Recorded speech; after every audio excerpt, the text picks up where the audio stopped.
Get everyone, thanks for stopping by. Yeah, standing in front of the Pajero again.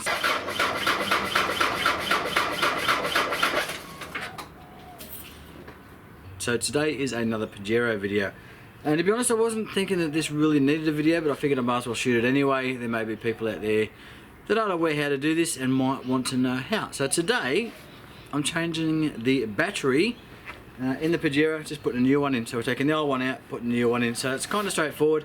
But a few things you need to know just to make yourself safe, and probably a few things that you need to be aware of if you're a Pajero owner. They're going to happen once you change that battery and once you've had that battery disconnected for a little while. So we'll take you through that. Look, it's only going to be a 5-10 minute video, something like that. It's going to be pretty straightforward. Now, as a disclaimer with all my other videos, I've done a few different modifications to the Pajero, so yours may be slightly different.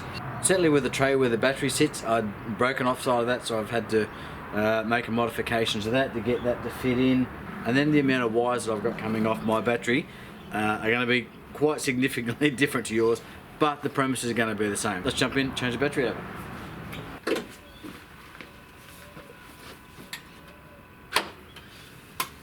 Now this is pretty much just going to be a direct replacement for the one here. This is an N70 variant, which is the same as the one we've got here. I've gone with a sealed unit. There was several batteries that I was looking at down at Super Cheap. This one is an N70ZZ-LXMF, supposedly for 4-wheel drives. It is a sealed unit, which means I don't need to top it up with water or acid or anything like that. But you'll notice this one isn't a sealed unit. So what I might do when I take this out is just check the fluid levels on this. I've never topped them up, but generally as a rule you don't have to do too much with them. I was looking at a couple of other variants of the N70 series, which are these ones, shape and size. The one was this one over here, which was the non-sealed unit, but the one that I was looking at had additional terminals. Now when we get around to having a look at my battery here, you'll see why I was looking at the one with the extra terminals. And there was also an AGM variant of these, which was, this one was about 289 bucks. I'll put the details down in the description.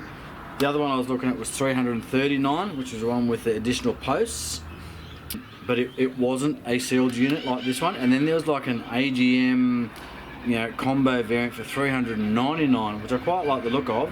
My concern there was that AGMs don't particularly do very well under bonnets. They don't like the heat and it can shorten their life.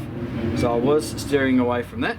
But supposedly those were a combo unit that is meant for, if you want to do combination start and house battery services, as in, run some extra things off it. But as you know, in the back of the Pajero, I've got the auxiliary battery for any of those sorts of things. Now, because I didn't need any of those auxiliary battery type services, I'm not running too much off the battery itself.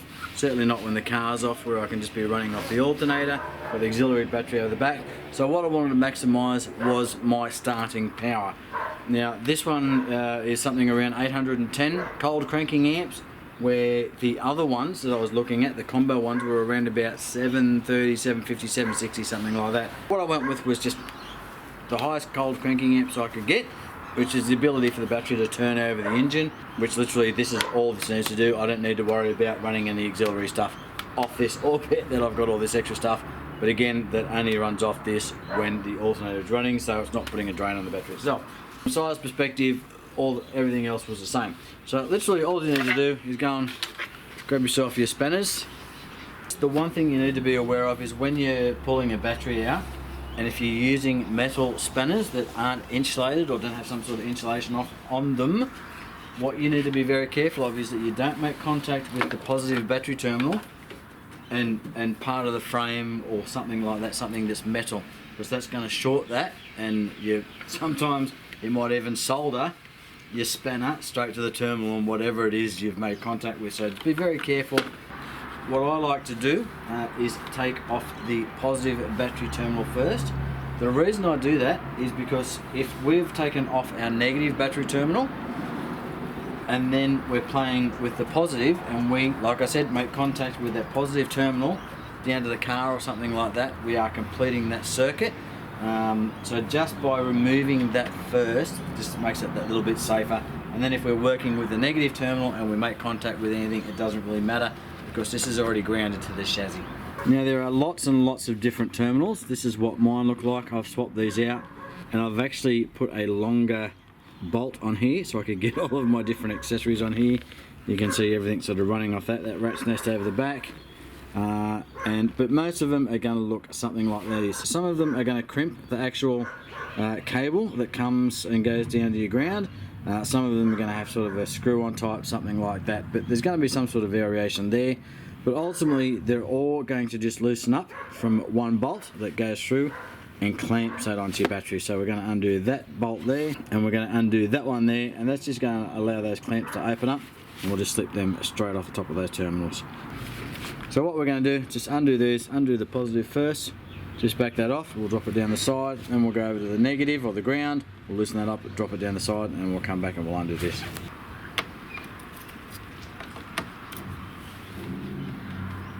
Now there's not going to be too much, hopefully there won't be too much in it, so you can just back her off. That one. Again, just undo it, push it down to the side, it's out of the way. Now the reason I haven't undone that bolt completely is because I've got lots and lots of wires and lots of things that are connected to that. If I start undoing that, shit goes everywhere. So I'll leave as much of that connected as possible so I can literally just drop it back onto the next one and be golden. Again, just undo the nut, loosen her up. Sometimes you'll find, like this one, I've loosened that bolt right off, but this has been clamped on here for so long that it hasn't really loosened up the clamp too much. So again, sometimes it's just a bit of a wiggle until she comes loose and it comes off. That easy. Once you've got those terminals off, all you really need to do is loosen these up. Now I'll show you the one on this side because this is the standard one. I've made an adjustment or a modification of this one because it broke. So just get your bolts and just back those off. You won't need to back them off a lot before they'll come loose. And I'll show you the modification I've made to this one.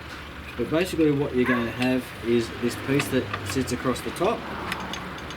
So down beside the battery, in the tray itself that holds the battery, there's going to be two little holes on either side.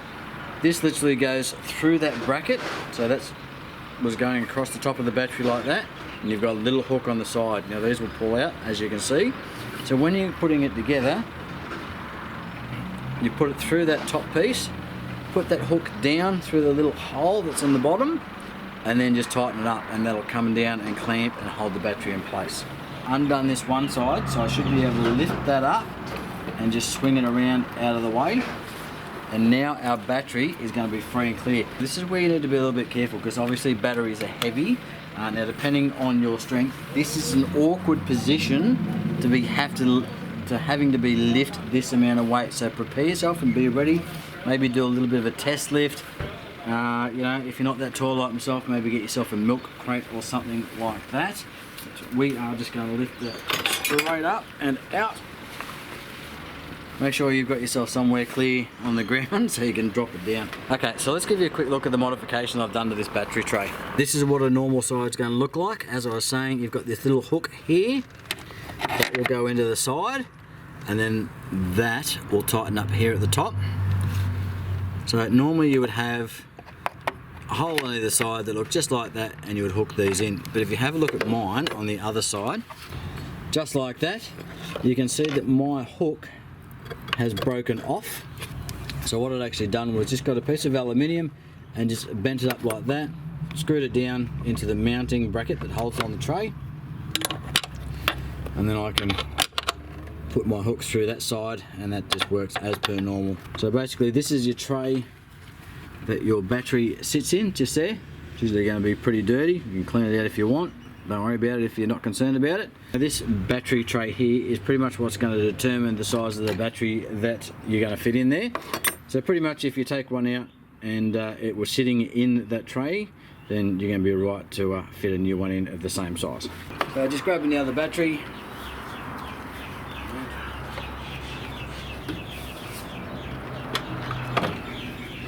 dropping her into the tray, drop this part over the top of the battery. We're just going to find that hole, drop this hook down through there, find the hole on the side and turn it, lift her up a little bit, and then just hold it in place with my thumb and just apply a little bit of tension to those. Take our 11mm and we'll just tighten those up. Try and do those equally if you can. Kind of like a U-bolt or something like that. Now keep in mind, you do not need to crank down on these. Get them reasonably tight, but you don't need to crank down on them, otherwise you're going to end up breaking it, like the other side that I've shown you. Grab your battery, give it a bit of a wiggle, 2 more, and we are good. Alright, now it's just a case of dropping these terminals back on. Now a couple of things you need to be aware of when you're buying a new battery. One is, have a look at the size of the terminals that you've got on the battery. Some of these are a little bit thicker than others, so you might find that or some of them are a little bit thinner, obviously. And you might find that you get home and these terminals aren't going to be a fit. So have a look at the size of the terminals on your battery that you're taking out, so if you can match those up.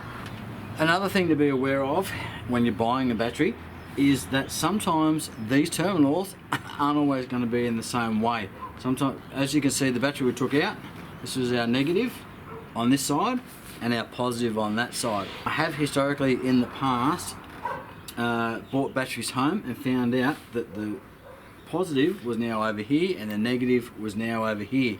Sometimes you can just spin the battery around, but sometimes your cables aren't going to be long enough to reach, so it could get you in trouble. So just check those things when you bring it home. One, make sure it's the right battery size.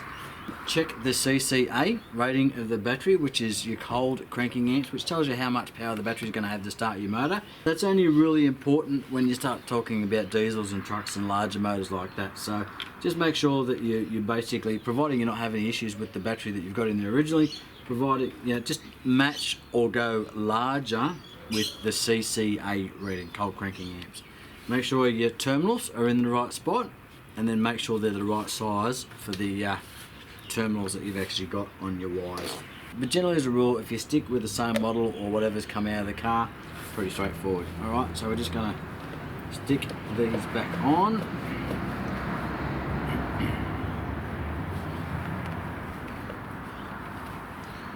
And tighten these back up. So again, just doing it in the reverse that we took them off. And I'm doing my negative first. And make sure you get these nice and tight. I mean, you don't have to bust your backside to get them tight, but you really want to make sure that once you've tightened them up, they're not moving. If they're moving, they're not making good contact with that terminal. Creates a hot spot, creates a high resistance point, creates heat under the bonnet, and it's not going to be charging correctly, and you can get into all sorts of problems. So make sure you've got those tight. I'll throw our positive on. Now just be aware, sometimes these can spark a little bit when you first drop them on.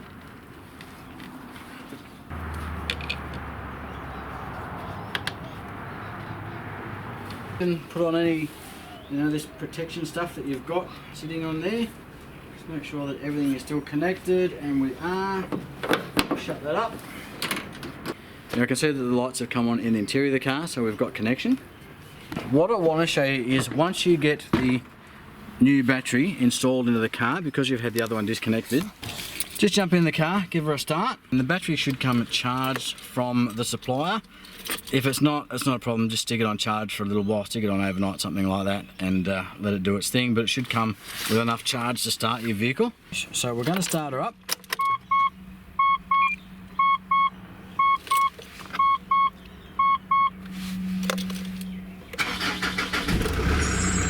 And there we go. What you're going to notice, obviously a few things, stereos, that sort of stuff. All this is going to reset itself, so you're going to need to go through and make some adjustments, reset your clock, all that sort of stuff. Your stereo, any saved memories that you may have, you're probably going to have to reset those. Your aircon is going to turn itself off and go to sort of the default position, so if you've had that on, you'll need to make some adjustments there. My radio over here has turned itself back on. But what you're going to see is this ASC is off, the stability control has gone off, and you're going to see a few little different warning lights on the car. Don't panic, maybe your ABS light might be on as well. Literally just get in the car. You don't have to do this straight away, you can do this at your leisure, but just jump in the car and take it for a drive, and within about 5 minutes or so, maybe a couple of kilometres, a kilometre, 500 metres, I can't remember the distance, but these are going to clear themselves, so don't panic too much.